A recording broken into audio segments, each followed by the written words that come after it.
కానీ మొత్తం చెడిపోకుండా ఎక్కడో ఒక చిన్న ప్రాబ్లమ్ ఉంటే దాన్ని ఎలా సరి చేయాలని ఆలోచించకుండా మొత్తం మోకాలు ఎందుకు తీసేస్తున్నారు మరి అందరూ?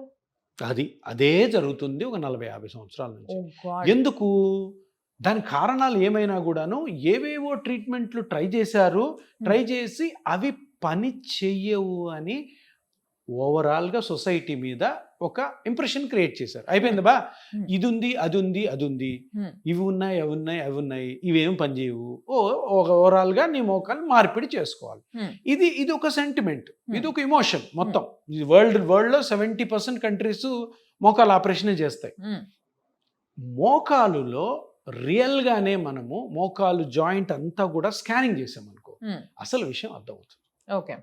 ఎందుకు? ఇప్పుడు పొలం ఉంది, పొలంలో కలుపు ఉంది. కలుపు ఉంటే కలుపు పీకుతామా, పొలం అంతా పీకుతామా? కలిపే పీకుతాం. మోకాళ్ళు కూడా అంతే. మోకాలు నొప్పి వచ్చిందనగానే మోకాలు అంతా చెడిపోయిందని ఆ మోకాలు నొప్పి బాధపడేవాడు అనుకోకూడదు, చూసే డాక్టర్ కూడా అనుకోకూడదు. అంటే నేనేమంటానంటే మోకాల్ని తప్పకుండా క్షుణ్ణంగా పరీక్ష చేసి స్కాన్ చేసి ఏ పార్ట్ అయితే డ్యామేజ్ అయిందో దాన్ని కరెక్ట్ చేయడానికి ట్రై చేయండి. ఇన్ని సంవత్సరాలు ఎందుకు చేయలేదు? బుక్స్లో 100 మంది నీ జాయింట్ పెయిన్తో వెళ్తే కరెక్ట్గా ఆపరేషన్ చేయాల్సిన ఇండికేషన్స్ 5 ఉంటాయి.